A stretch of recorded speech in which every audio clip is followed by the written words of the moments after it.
Hidup. Shalom Alehem. Shalom. Bapak Yahweh memberkati kita semua. Kita bersyukur pada sore hari ini kembali kita dalam persekutuan ibadah. Kita memuji, memuliakan nama Tuhan. Baik kita yang ada di tempat ini atau di Manado. Juga ada ibu yang dari Surabaya mengikuti ibadah. Saya percaya ketika kita beribadah walaupun dalam ruang yang berbeda, tetapi kuasa Bapa Yahweh, kuasa Tuhan tidak dapat dibatasi oleh ruang dan waktu. Karena Tuhan kita adalah Tuhan Yahweh omnipresent. Tuhan Maha Hadir. Atau dalam bahasa asli Yahweh sama. Tuhan Maha Hadir. Jadi kita yang ada di tempat ini di Manado beribadah, ada yang di Surabaya, ada di tempat yang lain, dalam waktu yang bersamaan Tuhan tetap hadir. Karena Tuhan kita, Bapa Yahweh dalam Yesua adalah Tuhan yang luar biasa. Puji Tuhan, kita akan belajar firman Tuhan. Mari kita membuka kitab suci. Kita membuka kitab Amsal yang ke-30. Amsal 30 mulai ayat yang ke-24.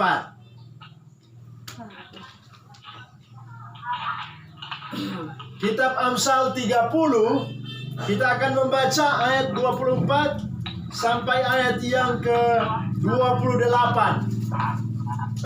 Kitab Amsal yang ke-30, ayat 24 sampai ayat yang ke-28. Kita akan baca bersama-sama. 1, 2, 3. Ada 4 binatang yang terkecil di bumi, tetapi sangat sekatan. Semut, bangsa yang tidak kuat, tetapi yang menyediakan makanannya di musim panas. Pelanduk, bangsa yang lemah, tetapi yang membuat rumahnya di bukit batu. Belalang yang tidak mempunyai raja, namun semuanya berbaris dengan teratur. Cicak yang dapat kau tangkap dengan tangan, tetapi yang juga ada di istana-istana raja. Amin. Puji Tuhan. Bapak Yahweh memberkati kita semua. Hari ini saudara kita belajar firman Tuhan di dalam kitab Amsal 30. Ayat yang ke-24 sampai yang ke-28. Ini adalah Amsal Salomo. Karena kitab Amsal adalah tulisan Raja Salomo. Raja Salomo adalah raja ketiga bangsa Israel yang diangkat oleh Tuhan untuk memimpin bangsa Israel.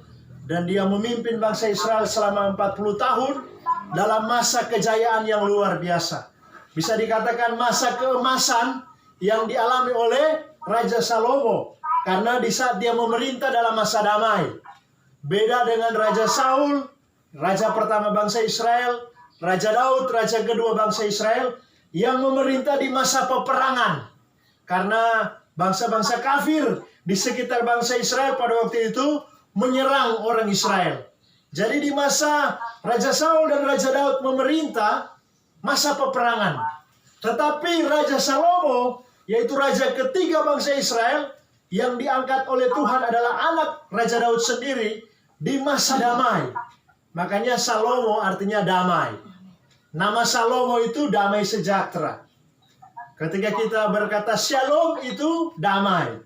Shalom Alehem artinya kita menyampaikan salam kepada sesama kita.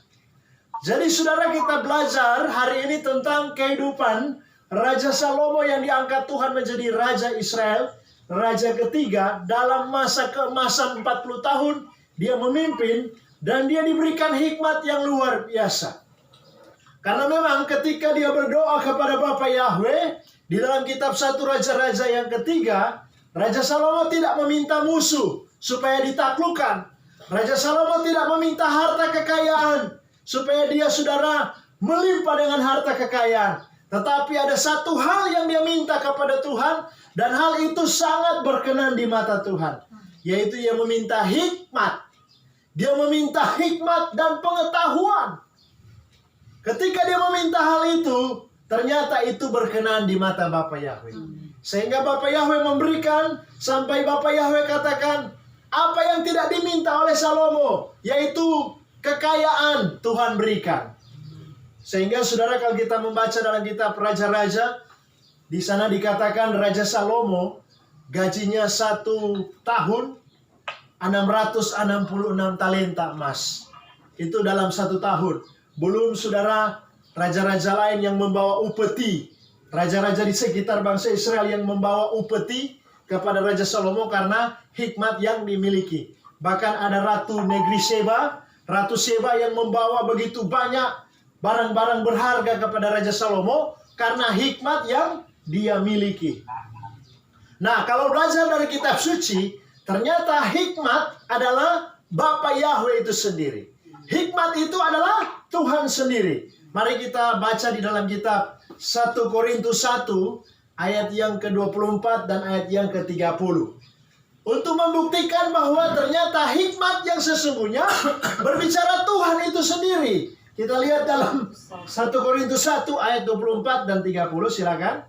Tetapi untuk mereka yang dipanggil, baik orang Yahudi maupun orang bukan Yahudi, Hamasiah adalah kekuatan Elohim dan hikmat Elohim. Ya, pertama dikatakan baik orang Yahudi maupun orang bukan Yahudi, Yeshua HaMashiach itu adalah hikmat Tuhan. Jadi Tuhan Yeshua HaMashiach adalah hikmat, adalah kekuatan Bapa Yahweh. Lebih jelas kita lihat ayat 30, silakan. 30. Tetapi oleh karena dia kamu berada dalam HaMashiach Yeshua, yang oleh Elohim telah menjadi hikmat bagi kita, yang membenarkan dan menguduskan dan menebus kita. Jadi Yeshua HaMashiach adalah hikmat itu sendiri. Amin. Amin. Makanya Salomo ketika dia diangkat Tuhan menjadi raja, yang dia minta itu sesuatu yang luar biasa di mata Tuhan. Dia meminta hikmat dan pengetahuan. Kalau kita membaca di dalam kitab Amsal juga, saudara, orang yang mau memperoleh hikmat, orang yang mau mendapatkan hikmat, dia harus takut akan Bapa Yahweh. Nah, Raja Salomo memiliki dasar hati yang takut akan Tuhan. Sehingga ketika dia takut akan Yahweh, takut akan Tuhan, Tuhan memberi dia hikmat yang luar biasa.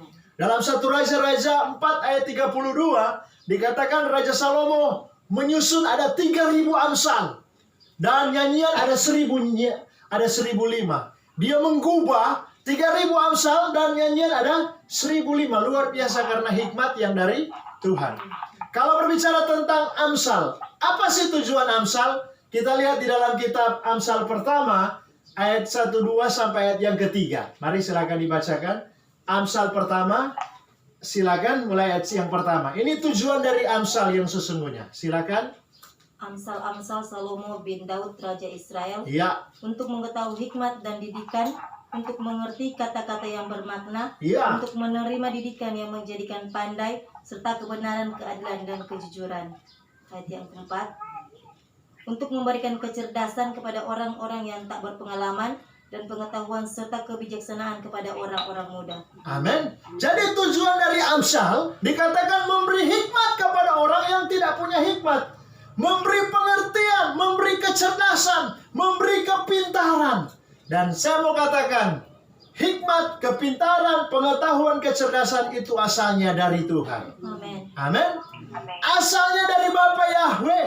Makanya di dalam kitab Yakobus 5, Yakobus 1 maksudnya, ayat yang kelima, kalau kita kekurangan hikmat, mintalah kepada Tuhan. Amin. Mari kita baca itu, Yakobus 1 ayat yang kelima. Kalau katanya kita kekurangan hikmat, minta kepada Bapa Yahweh. Silakan. Tetapi apabila di antara kamu yang ada yang kekurangan hikmat, hendaklah ia memintakannya kepada Elohim, yang memberikan kepada semua orang dengan murah hati dan dengan tidak membangkit-bangkit, maka hal ini akan diberikan kepadanya. Amin. Amin. Jadi dikatakan kalau kita kekurangan hikmat, mintalah kepada Bapa Yahweh. Dia akan memberikan hikmat tanpa dia mengungkit-ungkit, tanpa dia membangkit-bangkit. Apa yang Tuhan sudah beri itu adalah anugerah Tuhan bagi kita. Amin. Minta hikmat kepada Bapa Yahweh, karena memang penting kehidupan kita harus memiliki hikmat, harus memiliki pengetahuan. Lebih khusus lagi pengetahuan tentang firman Tuhan. Pengetahuan tentang pengajaran firman.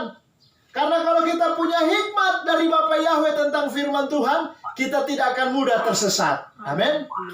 Kita tidak akan mudah tersesat kalau kita punya pengetahuan, banyak pengetahuan tentang firman. Walaupun ada ajaran-ajaran sesat, ada ajaran-ajaran yang mau membuat kita menyimpang dari firman Tuhan, membuat kita jauh dari Tuhan, kita tidak mudah terpengaruh. Karena apa? Kita sudah punya dasar hikmat, yaitu dari Bapa Yahweh sendiri. Minta kepada Tuhan. Karena juga Kolose 2 ayat yang ketiga, Tuhan itu dikatakan sumber hikmat. Silakan dibacakan. Kolose yang kedua ayat yang ketiga. Sebab di dalam dialah tersembunyi segala harta hikmat dan pengetahuan. Dikatakan sebab di dalam dialah tersembunyi segala harta hikmat dan pengetahuan. Amin. Jadi di dalam Bapa Yahweh atau dalam Yesua dikatakan tersembunyi segala harta hikmat dan pengetahuan. Jadi Tuhan itu adalah gudang hikmat. Amin. Kalau kita juga belajar tentang karunia-karunia Roh Kudus yang Tuhan berikan kepada para mempelai, karunia-karunia Roh Kudus yang Tuhan berikan kepada para gereja Tuhan atau kehilat, itu saudara, yang pertama adalah hikmat dan pengetahuan. Dari 9 karunia Roh Kudus, 1 Korintus 12 ayat yang ke-7 sampai ayat yang ke-12 diawali dengan karunia hikmat dan pengetahuan. Mari kita baca 1 Korintus yang ke-12 ayat yang ke-8 mulai. Silakan. 1 Korintus 12 mulai ayat yang ke-8. Sebab kepada yang seorang roh memberikan karunia untuk berkata-kata dengan hikmat, Terus. dan kepada yang lain roh yang sama memberikan karunia berkata-kata dengan pengetahuan. Ya, kita lihat saudara, dari 9 karunia Roh Kudus berikan kepada gereja Tuhan, kepada para pelayan, kepada para mempelai, diawali diberikan dengan karunia hikmat. Jadi diberikan karunia hikmat dan pengetahuan. Saya bisa katakan saudara, dari 9 karunia Roh Kudus, hikmat dan pengetahuan ini adalah komandan dari karunia-karunia. Amin. Amin. Kepala atau pemimpin dari karunia-karunia, yang teratas dari karunia-karunia. Sebab kalau kita punya pengetahuan, kita punya hikmat tentang kebenaran, maka saudara, yang lain-lain pasti kita akan mengerti. Amin. Yang lain-lain pasti kita mengerti. Penting sekali kita memiliki hikmat atau pengertian dari Tuhan. Karena ada ayat juga dalam kitab Amsal dikatakan, orang walaupun dia rajin, walaupun saudara dia rajin, tapi tanpa pengertian tentang kebenaran, itu tidak baik. Amsal yang ke-19, mari kita lihat Amsal 19 ayat yang kedua. Amsal 19 ayat yang kedua. Silakan dibacakan. Amsal 19 ayat yang kedua. Tanpa pengetahuan, kerajinan pun tidak baik. Orang yang tergesa-gesa akan salah langkah. Amin. Jadi dikatakan tanpa pengertian, kerajinan pun tidak baik. Jadi walaupun kelihatan orang rajin, tapi kalau tanpa pengertian, artinya tanpa firman Tuhan, tanpa pengetahuan tentang firman Tuhan, sia-sia. Banyak orang kelihatan saudara, mereka rajin saudara, baik dalam sekuler ataupun kelihatan dalam hal rohani. Tapi kalau tanpa pengertian yang benar akan firman, sia-sia. Karena juga saudara, ada ayat mengatakan ada orang kelihatan giat di dalam pelayanan. Giat saudara dalam mengerjakan pekerjaan Tuhan. Tapi saudara tanpa pengertian yang benar terhadap firman. Bahkan berusaha untuk mendirikan kebenaran diri sendiri. Itu Tuhan tidak mau. Kita baca itu dalam Roma 10. Roma 10 ayat 1-2 atau ayat 2-3, silakan dibacakan di dalam kitab Roma 10. Yang sudah dapat silakan. Sebab aku dapat memberi kesaksian tentang mereka bahwa mereka sungguh-sungguh giat untuk Elohim, tetapi tanpa pengertian yang benar. Nah, ini juga saudara harus kita perhatikan. Kelihatan giat atau rajin untuk Tuhan, tetapi tanpa pengertian yang benar akan Tuhan. Nah, itu sama dengan Amsal 19 tadi ayat yang kedua. Rajin tanpa pengertian, itu saudara tidak baik. Nah, kelihatan juga walaupun kelihatan rajin di dalam hal rohani, tapi saudara kalau tanpa pengetahuan tentang firman, tanpa pengertian tentang firman, itu percuma. Lebih parah lagi saudara, sudah tidak tahu tentang kebenaran firman Tuhan, baik hal tentang nama Bapa Yahweh, karena sampai sekarang masih banyak orang yang menolak ketuhanan Yahweh. Masih banyak orang yang menolak ketuhanan Yeshua HaMashiach. Masih banyak orang yang menolak pengajaran firman Tuhan. Baik saudara tentang pertobatan, tentang baptisan selam. Masih banyak orang yang antipati saudara. Karena belum memiliki pengertian yang benar. Nah, walaupun katanya dalam Roma 10 ini ayat yang kedua, giat dalam hal rohani, tapi kalau tanpa pengertian yang benar terhadap firman, itu sia-sia. Apalagi kalau berusaha mendirikan kebenaran diri sendiri. Coba kita baca terus. Ayat yang ketiga. Ya. Sebab oleh karena mereka tidak mengenal kebenaran Elohim, dan oleh karena mereka berusaha untuk mendirikan kebenaran mereka sendiri, maka mereka tidak takluk kepada kebenaran Elohim. Amin. Jadi kalau kita perhatikan, oleh karena ternyata banyak orang walaupun kelihatan giat, tetapi bukan pengertian tentang firman yang didirikan, tapi pengertian diri sendiri. Nah, hari ini Tuhan memesankan kepada kita lewat tulisan Amsal Salomo di dalam kitab Amsal 30 ini ayat 24 sampai 28, kita belajar dari binatang. Hikmat yang luar biasa Tuhan beri kepada Salomo, mengajar kita belajar dari binatang. Kalau kita lihat di sini, ada 4 binatang yang terkecil di bumi. Ayat yang ke-24 dikatakan begini. Ada 4 binatang yang terkecil di bumi, tetapi yang sangat cekatan. Ini hikmat dari Bapa Yahweh, dari Tuhan kepada Salomo.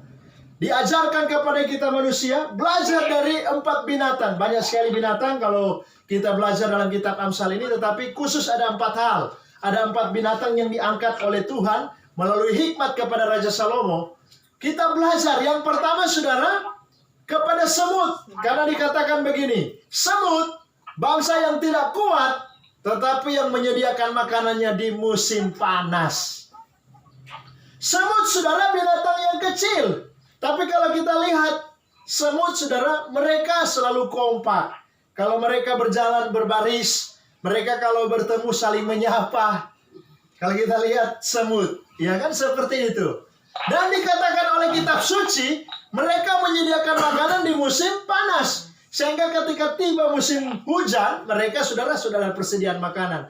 Apa maksud dari belajar dari semut? Belajar tentang kesetiaan kita. Amin. Belajar tentang kesetiaan kita. Tuhan mau kita setia kepada Tuhan. Kalau kita sudah diberi hikmat, diberi pengertian tentang firman, Tuhan mengajar supaya kita harus taat kepada Bapa Yahweh, kita harus setia kepada Dia, harus. Karena orang yang malas dikatakan belajar kepada semut. Mari kita lihat ayatnya, Amsal yang ke-6, ayat yang ke-6 mulai. Jadi orang yang malas, orang yang tidak mau saudara setia, secara sekuler ataupun secara rohani, belajar kepada semut katanya. Silakan. Ayat yang ke-6. Ya. Hai pemalas, pergilah kepada semut, perhatikanlah lakunya dan jadilah bijak. Ayat yang ke-7. Biarpun tidak ada pemimpinnya, pengaturannya atau penguasanya, ia menyediakan roti di musim panas dan mengumpulkan makanannya pada waktu panen. Amin. Jadi jelas Tuhan memakai Salomo dengan hikmat Tuhan yang luar biasa. Dikatakan, hai pemalas, belajarlah kepada semut. Amin. Semut yang tidak ada pemimpin, tetapi mereka saudara berjalan teratur. Menyediakan makanan di musim panas. Nah, dari pelajaran firman Tuhan pada sore hari ini, yang pertama tentang binatang semut, Tuhan mengingatkan kita, kita yang manusia adalah sempurna, yang Tuhan ciptakan sempurna. Dalam Kejadian yang pertama ayat yang ke-26, kita diciptakan segambar dengan Bapa Yahweh sendiri. Tuhan mau supaya kita memiliki hati yang bijaksana. Amin. Hati yang bijaksana artinya kita bisa menata hidup kita di hari-hari ini. Tuhan mau yang terutama adalah dalam kehidupan kita di hari-hari ini, mari kita terus memprioritaskan Tuhan di atas segala perkara. Mari kita terus mengutamakan Tuhan dalam segala perkara. Selalu kita saudara mencintai Tuhan lebih dari segala-galanya. Kita harus setia kepada Tuhan. Karena Tuhan kita adalah Tuhan yang setia. Amin. Di dalam 2 Timotius 2. Mari kita lihat dalam 2 Timotius 2 ayat yang ke-11. Ini yang Tuhan mau kepada kita, supaya kita tetap berlaku setia kepada Tuhan. Silakan. 2 Timotius 2 ayat 11. Benarlah perkataan ini, jika kita mati dengan Dia, kita pun akan hidup dengan Dia. Ya. Ayat 12. Jika kita bertekun, kita pun akan ikut memerintah dengan Dia. Jika kita menyangkal Dia, Dia pun akan menyangkal kita. Ayat yang ke-13. Jika kita tidak setia, Dia tetap setia, karena Dia tidak dapat menyangkal dirinya sendiri. Amin. Amin. Jadi intinya Tuhan mau dalam 2 Timotius 2 ini ayat yang ke-11 sampai 13, setialah dengan Tuhan. Amin. Amin. Setialah dengan Bapa Yahweh supaya kita mengalami hal yang timbal balik dari Tuhan. Ada hubungan timbal balik. Kalau kita mau Tuhan setia kepada kita, Tuhan mau juga kita harus setia. Miliki hati yang bijaksana, miliki hati yang penuh dengan pengetahuan dari Tuhan. Sebagaimana pelajaran firman Tuhan hari ini, belajar dari 4 binatang. Yang pertama adalah semut, yang tidak punya pemimpin tetapi berbaris teratur. Yang tidak punya pemimpin tetapi dikatakan menyediakan makanan di musim panas. Sifat dari semut adalah mereka tidak malas. Amin. Mereka tidak malas, mereka rajin, saudara. Nah, jadi setia itu Tuhan mau. Setia itu penting bagi kita. Itu bagian yang pertama. Bagian yang kedua, pelanduk, bangsa yang lemah tetapi yang membuat rumahnya di bukit batu. Pelanduk atau kelinci. Saudara, pelanduk atau kelinci ini binatang yang mudah ditangkap. Yang saudara mudah sekali ditangkap. Tapi saudara, mereka ada hal yang bijaksana dari pelanduk atau dari kelinci ini. Mereka kalau membuat rumah tempat mereka untuk berdiam di atas bukit batu. Artinya sulit atau susah untuk dijangkau oleh binatang-binatang yang lain. Karena memang saudara, pelanduk atau kelinci ini mudah saudara untuk dimangsa oleh binatang-binatang buas yang lain. Dan dia membangun rumahnya di atas bukit batu. Nah, ini pelanduk atau kelinci sama juga dengan burung Raja Wali. Kalau burung Raja Wali, profil dari burung Raja Wali, dia kalau membuat sarang, membuat tempatnya di atas bukit batu. Supaya tidak mudah dijangkau oleh binatang-binatang yang lain. Nah, pelanduk atau kelinci ini juga seperti itu. Tetapi firman Tuhan katakan begini, pelanduk bangsa yang lemah, tetapi yang membuat rumahnya di atas bukit batu. Apa maksud dari firman Tuhan ini? Tuhan mau supaya mari bangun kehidupan rohani kita di atas bukit batu. Amen. Bukit batu berbicara Yesua Masih adalah batu penjuru. Amin. Kalau dalam kitab Yesaya dikatakan Bapa Yahweh adalah gunung batu yang teguh. Kota benteng yang teguh, gunung batu yang teguh. Nah, Yesua juga dikatakan sebagai batu penjuru. Dalam 1 Petrus 2. Tuhan Yesua dikatakan adalah batu yang telah dibuang oleh tukang-tukang bangunan, tetapi menjadi batu penjuru. Siapa yang dibangun di atas batu penjuru, dia akan hidup. Itu dalam 1 Petrus 2. Jadi saudara, Tuhan mau, mari bangun kehidupan rohani kita. Rumah di sini bicara kehidupan kita. Karena 1 Korintus yang ketiga, ayat yang ke-16, kita ini adalah bait Elohim. Kita ini adalah rumah Roh Kudus.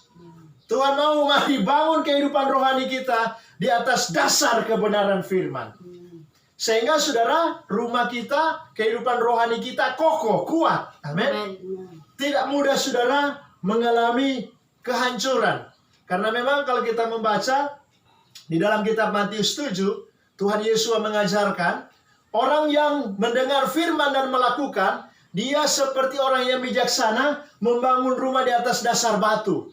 Sedangkan orang yang mendengar firman Tuhan tetapi tidak melakukannya, dia seperti orang yang bodoh membangun rumah di atas dasar pasir.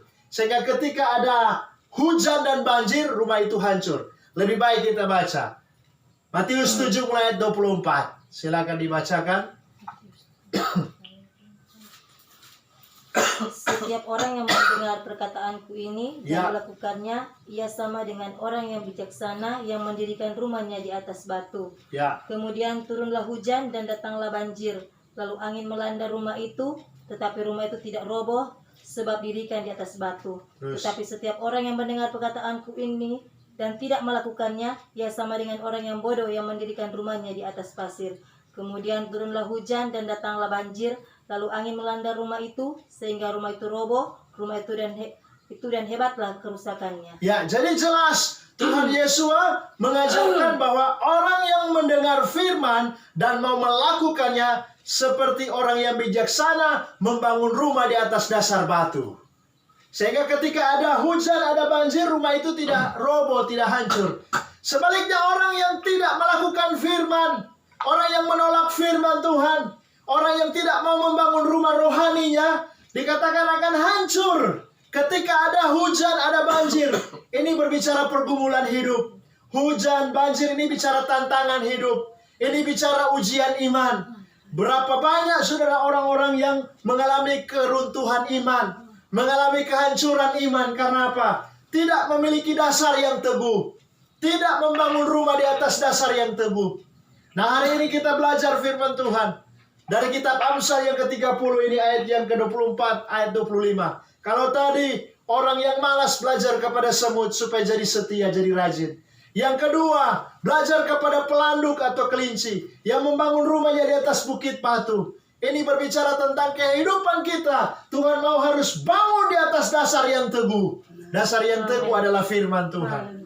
Amin. Sehingga kehidupan rohani kita tetap berdiri kokoh. Ujian iman apapun melanda, kita tetap kuat berdiri. Amin. Yang ketiga, saudara, kita lihat ayat 27.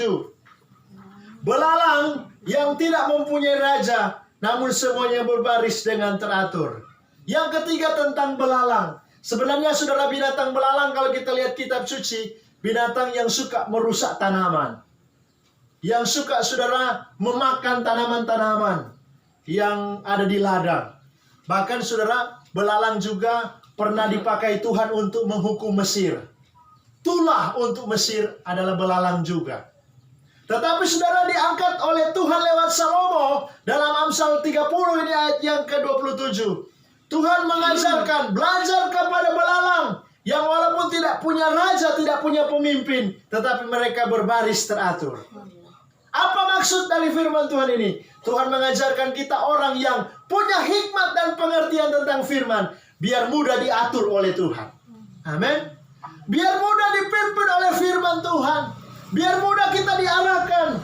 Jangan sampai saudara menolak firman. Jangan sampai mengeraskan hati. Makanya ada ayat-ayat firman Tuhan dikatakan seperti dalam kitab Ibrani 4. Apabila kita mendengarkan suara Yahweh Tuhan pada hari ini, jangan keraskan hati. Amin. Lembutkan hati biar kita mudah dipimpin oleh Tuhan.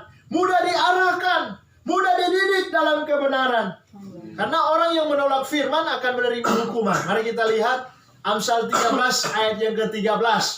Amsal 13 ayat 13. Orang yang tidak mau menerima firman atau menolak akan ada hukuman. Silakan dibacakan. Amsal 13 ayat 13. Siapa yang meremehkan firman, ia akan menanggung akibatnya.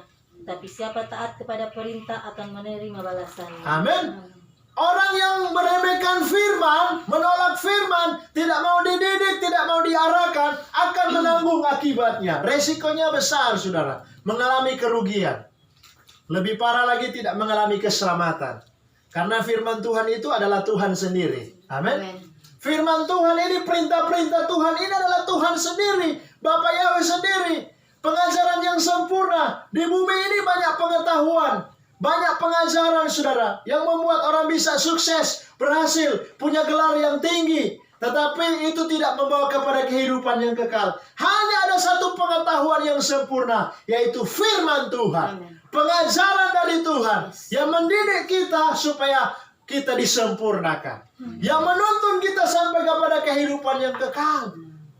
Makanya hal yang ketiga, belajar kepada belalang. Dikatakan dalam ayat 27 Amsal 30. Belalang yang tidak mempunyai raja, namun semuanya berbaris dengan teratur. Apa maksudnya? Belalang, saudara, binatang yang bisa merusak tanaman-tanaman, tapi diangkat Tuhan lewat Salomo, mereka bisa teratur. Tuhan mau supaya kita juga mudah diatur. Amin. Tuhan mau supaya anak-anak Bapa Yahweh orang percaya mudah dituntun dalam firman Tuhan. Karena memang, saudara, Roma yang ke-8 ayat 14. Setiap anak-anak Bapa Yahweh pasti dia dipimpin oleh Roh Kudus. Kalau Roh Kudus yang pimpin kita, pasti kita akan mengerti setiap firman. Karena Roh Kudus akan memimpin kita kepada seluruh kebenaran. Yohanes 14 ayat yang ke-26, apabila roh kebenaran itu ada kepada kita, Dia akan pimpin dalam seluruh kebenaran. Roh kebenarannya itu Roh Kudus. Roh Kudus itu siapa? Bapa Yahweh sendiri. Amin. Yang akan menuntun kita ke dalam seluruh kebenaran. Menuntun kita kepada seluruh kebenaran. Tentunya kebenaran kitab suci. Kebenaran firman Tuhan. Jadi hal yang ketiga, belajar kepada belalang yang mudah diatur.